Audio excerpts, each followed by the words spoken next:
By the summer of 1963, life at the camp pitched on the shores of Lake Tanganyika follows a well-set routine that begins with a morning wash.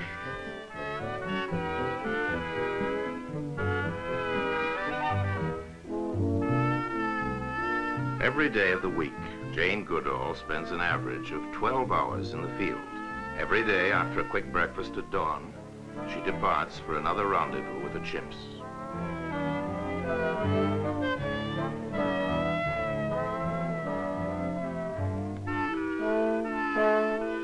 Meanwhile, Dominic, the cook, prepares the daily bread, which he will bake in the hot African sun.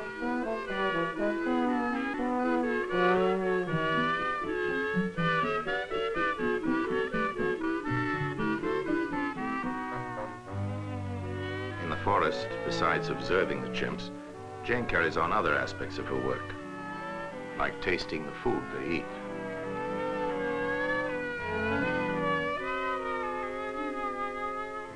She is determined to examine closely one of the chimpanzee's nests. Some are as high as 80 feet and almost impossible for Jane to reach.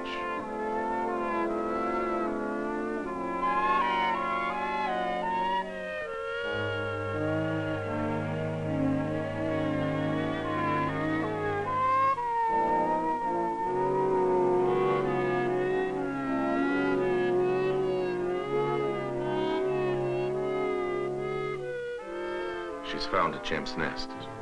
It doesn't look very strong, but she finds it can support a primate very well. And in fact, it's rather comfortable. At camp, the bread is about ready.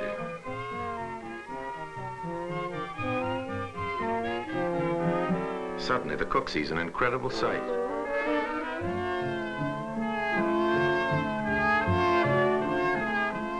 Chimps are visiting the camp.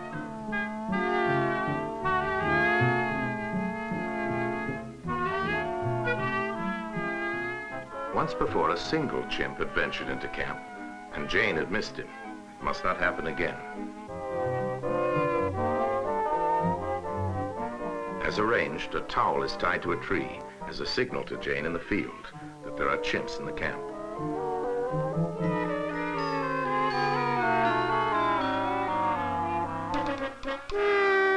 Having examined the nest, Jane is out looking for her chimpanzees.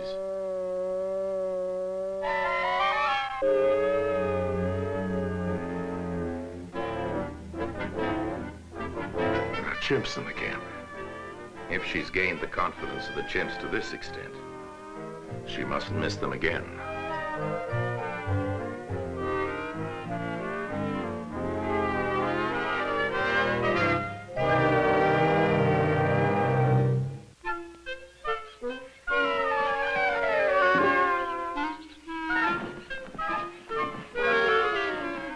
It's a heartwarming sight when Jane sees Flint atop of her tent.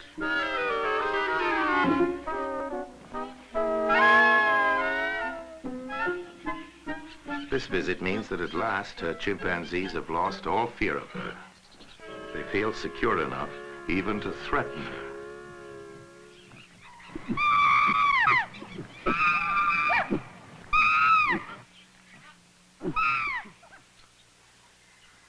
Chimps won't normally eat anything with which they're not acquainted, but Jane offers one a banana, even though bananas don't grow on the reserve.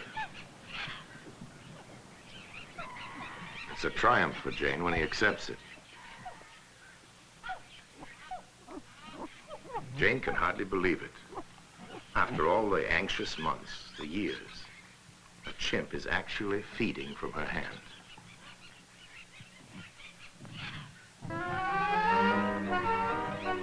Now all the chimps want bananas. Have they somewhere developed a taste for them? Or is it merely that they trust the hand that feeds them?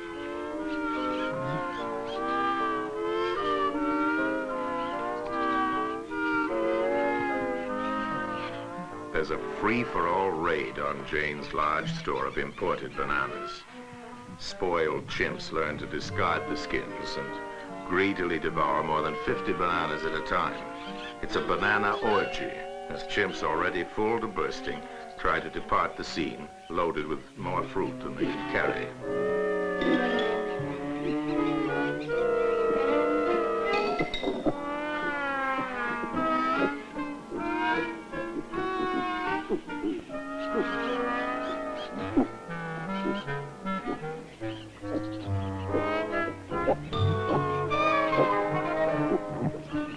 The chimps make pigs of themselves, and they will defend their loot to the last banana peel. It's two.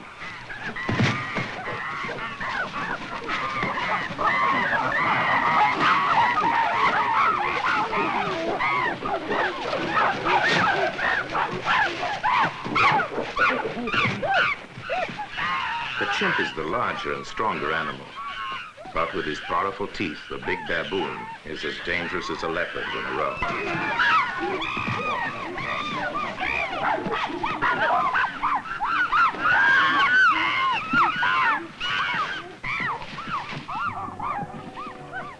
The baboons are finally routed, and the victorious chimps settle down for a peaceful dessert. The camp holds many fascinations.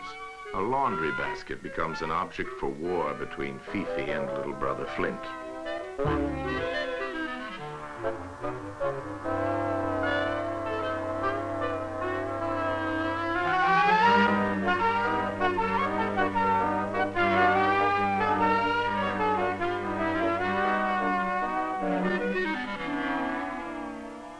Meanwhile, Mother Flo is trying to get more bananas, but the box won't open. Even a stick won't work, for Jane is trying to regulate how many bananas the gluttonous chimps take.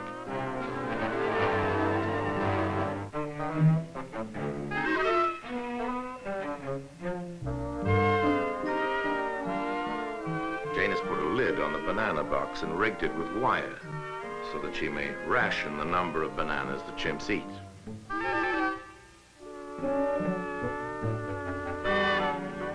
The lure of promised bananas makes possible the regular observation of individual chimps. For them, it's become a banana-mad world, and almost every day they come to get their fill. In Jane's camp, they know they'll find sustenance and long hours of sheer contentment.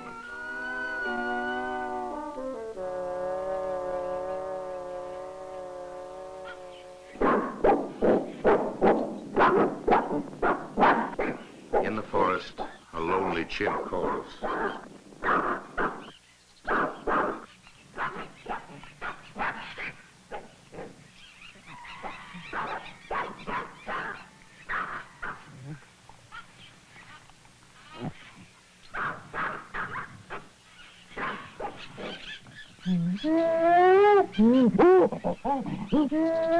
Something is wrong.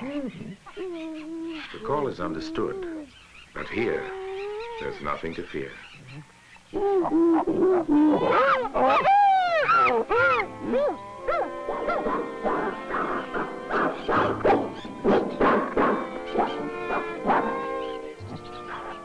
Night will soon be falling, but the chimps in camp will not be hurried. It may be one of her less significant observations, but Jane has discovered that, yes, even in the wild, chimps like bananas.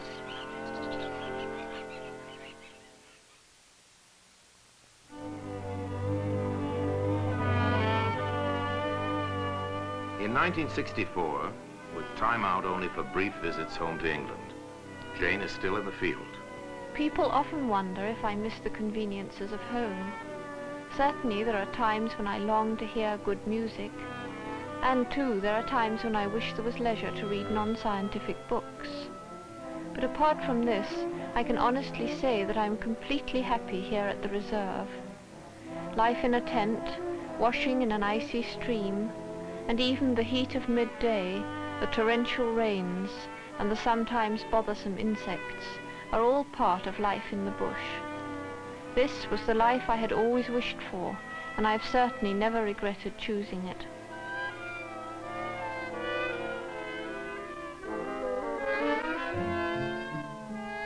Between Jane and the chimps, by now practically all barriers are down.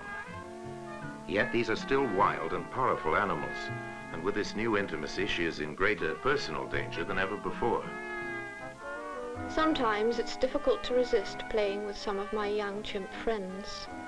8-year-old Figan is always gentle when we play, but already he's stronger than a man, and soon it'll be too dangerous to play with him. At present, the chimps do not seem to realize that they're stronger than I am, and the main danger in playing with the young ones is that they might one day learn their own superiority.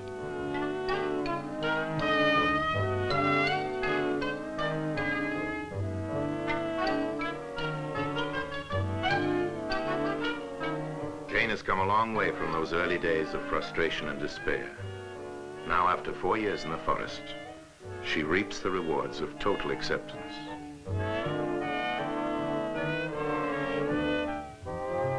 At about 12, chimps reach maturity. Until then, Jane observes, they develop their strength mainly by play in the trees.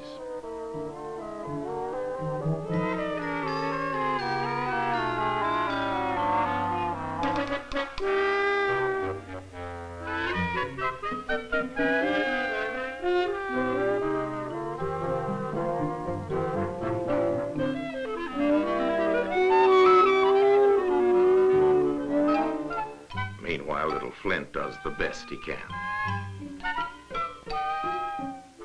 One day, Jane conducts an experiment with a toy chimpanzee as a potential playmate for Flint. Jane introduces the strangely quiet new member of the group and watches for Flint's reaction.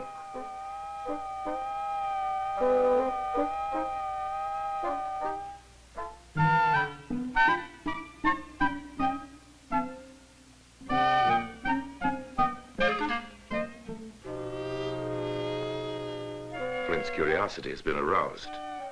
But like all wild chimps, he's afraid of anything new.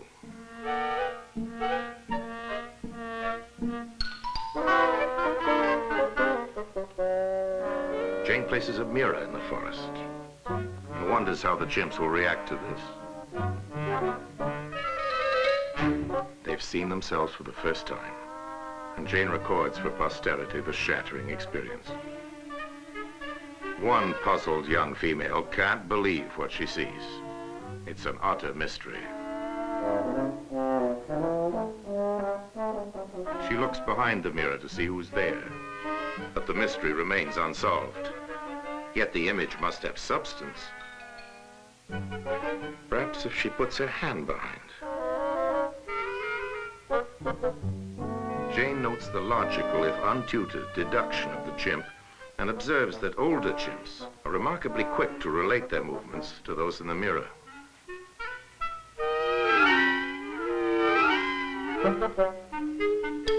But patience is short-lived, and with relief, bewildered chimps leave behind the enigma of the mirror.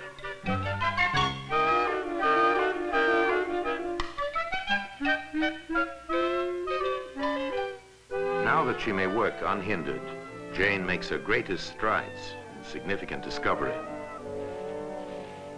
A chimp scrambles through the bush with the most unexpected prey, and Jane is the first to confirm the fact that, like men, chimps in the wild eat meat. It was an exciting moment when I first saw a chimpanzee eating meat. Exciting and important. Previously, people had thought that chimps in the wild might occasionally eat a small rodent or a nestling, but to discover that they actually hunt and kill larger mammals is something quite new. I have seen them eating the flesh of young bush pig and bush buck several times, but the most frequent prey appears to be the red colobus monkey. Jane moves in closer and observes a chimp con man at work. Goliath is innocently grooming David's eye, while his free hand nears David's toes and steals a piece of David's monkey right under David's nose.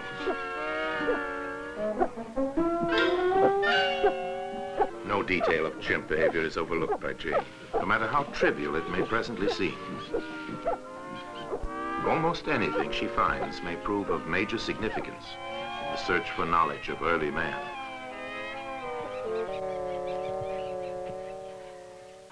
Toward the rainy season, the chimps are found feeding at a termite hill. Using grass stems as fishing rods, they stick them into open termite holes, draw out the clinging insects, and enjoy an especially tasty meal. Now Jane will be the first scientist able to conclusively prove that untrained chimps not only use, but make tools. After the implement is carefully selected, it will be transformed from an ordinary stem into a crude tool made for a particular purpose. This is the confirmation of tool-making Jane has long been seeking. The fact that these chimpanzees use twigs and grasses when feeding on termites was one of the most exciting discoveries I made. It was known that some wild animals made use of natural objects as tools, but the chimpanzee, when he strips leaves off a twig, is actually modifying a natural object to suit it to a specific purpose, and he is thus making a tool.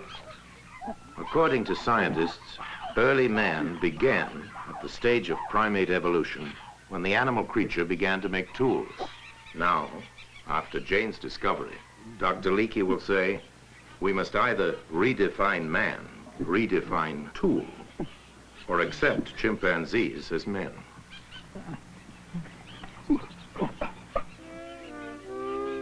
Jane's work will now be recognized by scientists throughout the world. It may stand for all time as a unique record of chimp behavior in the wild.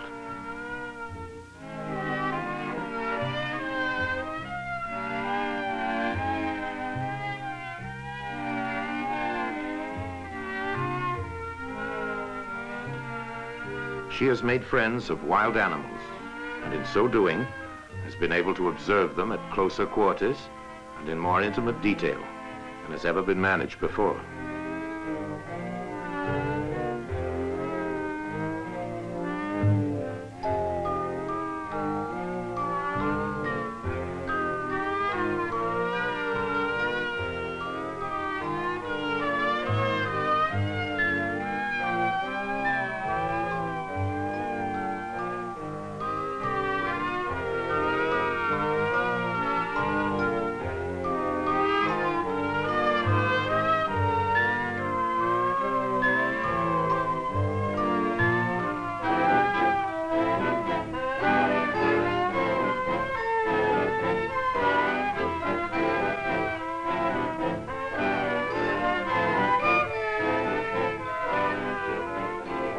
After 5 years in the African forest, Jane Goodall's long struggle for equal footing with the chimps is won.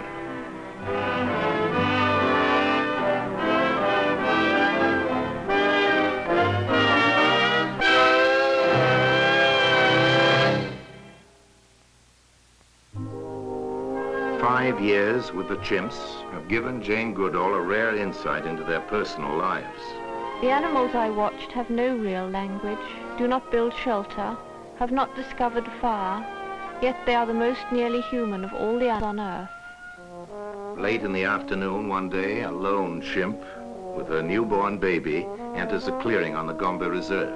She's been traveling alone and would like to find a companionable group with which to stay. Nervously, she sits apart from the other chimps and waits for a sign of acceptance. Jane names her Melissa and hopes she will be received. Yet at any time, the only stable unit in chimp society is the mother and her child.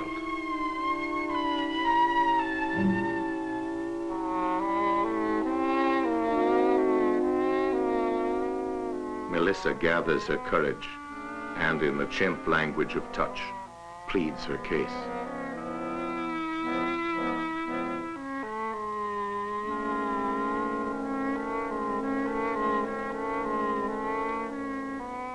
In gesture, she indicates her need for reassurance and friendship.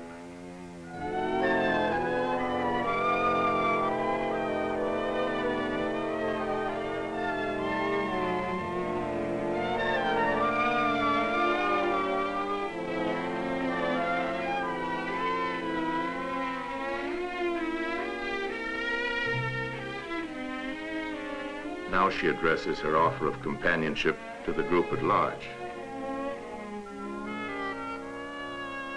She is studied and sniffed and considered before a final decision is made.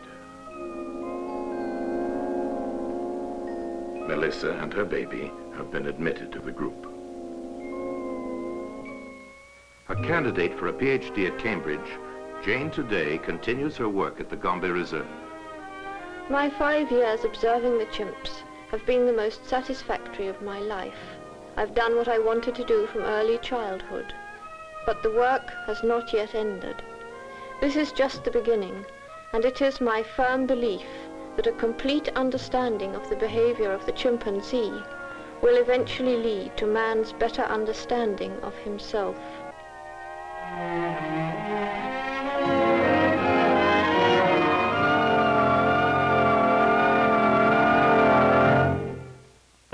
Oh mama, oh mama, oh mama, oh mama, mama loves us, mama loves, mama loves us, mama loves. Inamudi yabe, inamudi yabe yambo, inamudi ya mama masanga. Oh mama, oh mama, oh mama, oh mama, oh mama. Kiss, kiss, kiss, kiss, kiss, kiss, kiss, kiss, kiss, kiss, kiss, kiss, kiss, kiss.